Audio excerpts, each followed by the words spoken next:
Well, guys, yes, it is time for the picks. So let's get through this. We have another semifinal game tonight. The college football playoff. Ohio State is now a 6.5-point favorite over Texas. Rico. You know what? I want to think the game is going to be as close as this one, but I think Ohio State, Ryan Day has realized I got NFL players. They scored 42 points and 41 points in the playoffs. I think that's going to be well enough to cover OHIO. Give me the Buckeyes. No, I don't think you can shoe polish hair dye, so I'm going to go with Texas right here. What color does Texas wear? Yeah, not maize and blue. So Ohio State. Well, once Ohio State lost skip to TJ? No, Yeah. I didn't know. We have an order here Okay. on Friday, Stoney, but I'll be quick because I know you have a lot to say. I'm taking Ohio State because they look unstoppable to me. I think Ryan Day has figured out that, hey, we have to throw the ball, right? Enough of this.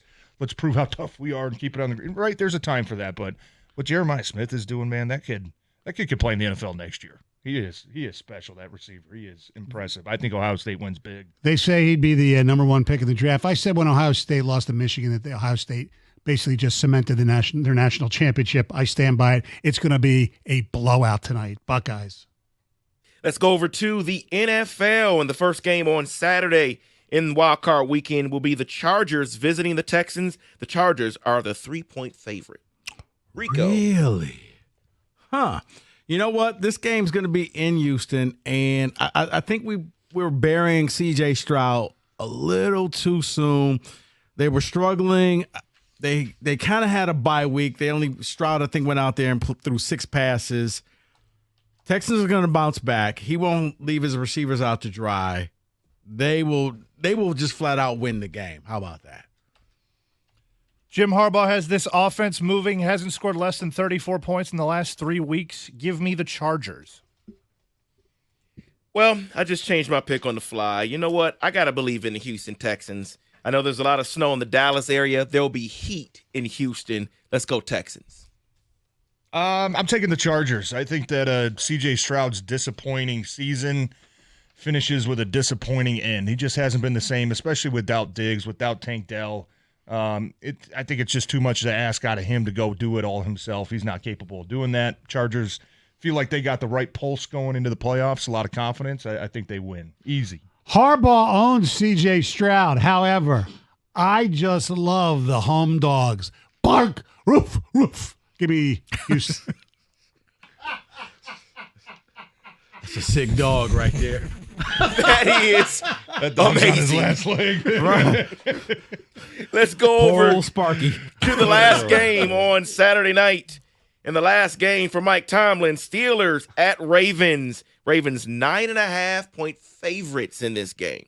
You know what? It's in Baltimore. I get it. The Steelers have not looked great, but 9.5 points in a playoff game is just way too many. I feel dirty saying this, but I may have to.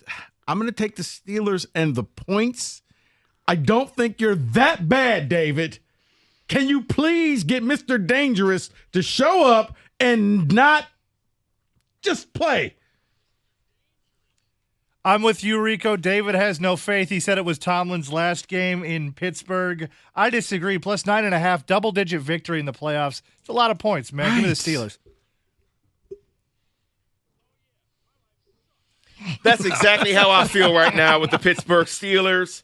But, yes, these games are always close, and they will save Tomlin's job with a close loss. Steelers on this one. I'm going Steelers as well. That's just too many points. I think the Ravens win, but 10 points in a playoff game against a division rival who's missing their deep threat, Zay Flowers, down the field. I think that allows Pittsburgh to change up what they want to do defensively a little bit, maybe load the box up to put more eyes on that running game. I think they keep it close. Zay Flowers not playing, like you said. Derrick Henry is going to get a lot of carries, but Steelers still have a really good defense, and, yeah, I think they'll lose, but keep it close. Closer than 9.5.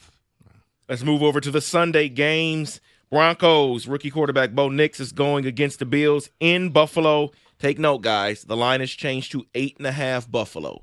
8.5 Buffalo. Rico. That's even better for me because I think that that point spread is just too big. I look at this. The Broncos are the kings of just scoring meaningless points late in a game. So, therefore, I think it will be a backdoor cover. Give me Denver. Give me Bo Nix.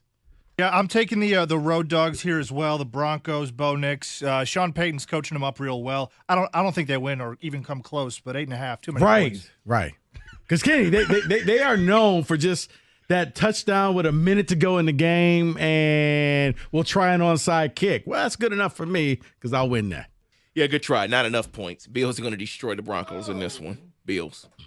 Man, I feel dirty taking all the road teams in the Right? AFC, right? But these are just a lot of points. And 8.5, I think Bo Nix is playing at a high level. He's taking care of the football, more importantly, and I think Denver's defense is – and they're stepping up big in some moments that they need them. Like Kenny said, I don't think they win the game, but I see it being maybe a 3 or 4 point game. They're keeping it close. In a battle between Sean's of the head coach, I think Peyton is a bigger douche than McDermott. So give me the Broncos. Excellent analogy. That's the breakdown right there. That's why he's the godfather. And here's the Favorite game that show. Stoney cares about the most. Packers traveling to Philadelphia to face the Eagles. It is at 4.5 for the Eagles. 4.5 favorite Eagles. Rico. Yeah, this is a rematch from week 1 in Brazil. The Eagles found a way to win. The Packers are minus their main receiver, but I think that's actually a good thing for them. Jalen Hurts is back for the Eagles. I think that's going to be the difference. Saquon, Jalen Hurts. And for you, Stoney, give me the Eagles. Fly, Eagles, fly. Yeah, Hurts is back, coming back from concussion, and that makes me not want to pick them because it's his first game back, and that also makes me think I'm stupid, so I'm going to go with the reverse of the reverse. Let's go Philly. The reverse of the reverse. I like that. You're right. This is the rematch from the Brazil game, and that when Jordan Love was hurt. He got hurt late in that game there. But Wasn't it like the last play or the second to the last play of something the like game? that. Yeah, slipped over that. It was a bad field that they had. But I got to stick with the Eagles here. I got to go with the Birds. I changed my pick at the last minute to the Packers. I think that they are better than they were last year when Still they getting those royalty checks? almost made it. No, not yet, but I think they're better than they were last year. I know they're missing a couple key pieces, Jair Alexander, Christian Watson, but their defense is playing tough, man. They are. They're not really generating a lot of pressure, but they're really good at stopping the run. I think is going to be key for them. And like you mentioned, Kenny, Jalen Hurts coming off a 3-week break. You know, he had the concussion issues. How fresh is he going to be? How behind is he going to be? Right? Sometimes it takes you a little while to get going. I think allows the Packers to keep it close. Well, these teams do have very interesting playoff histories. I think TJ was at one of them. They call it the James Starks game, Aaron Rodgers' first playoff win. I believe you were on that team, right? 2011. But I go back looking at my late father.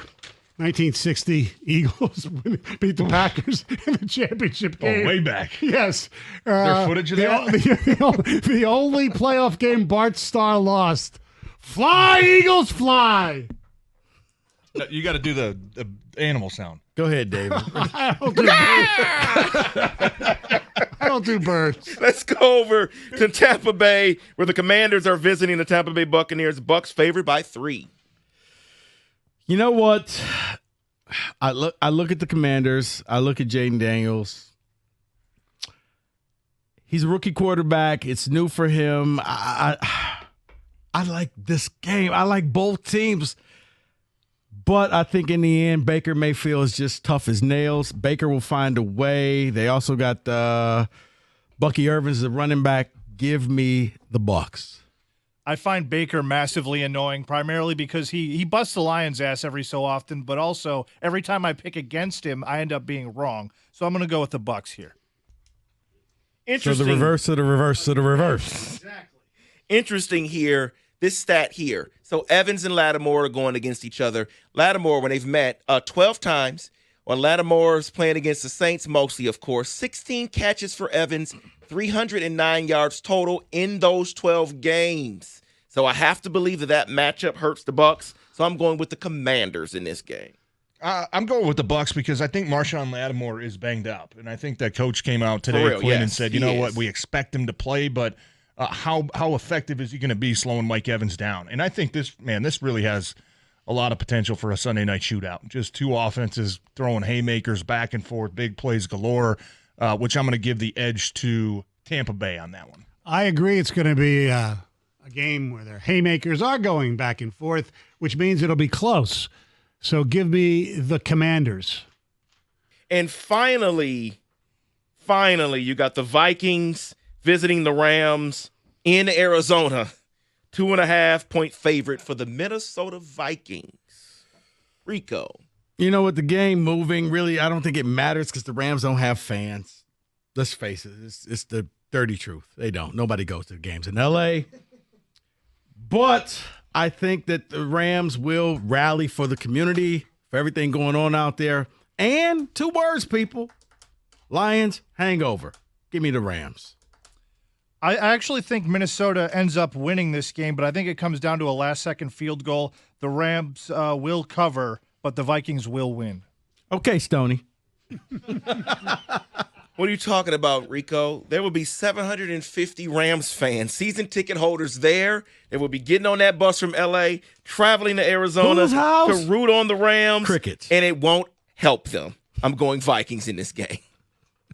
I'm going Rams. And Rico, you said it. This is deja vu all over for the Vikings. First time they met at Detroit, got beat, had to go the next week to L.A., got beat again. I think this is deja vu for Minnesota. And I think maybe some doubt crept in last week in a big game that they had to win, come out and laid a dud. I can't imagine they're feeling very good about themselves. The Rams are. They got a young team that hums around, man. They're playing some good football, especially on that defensive side.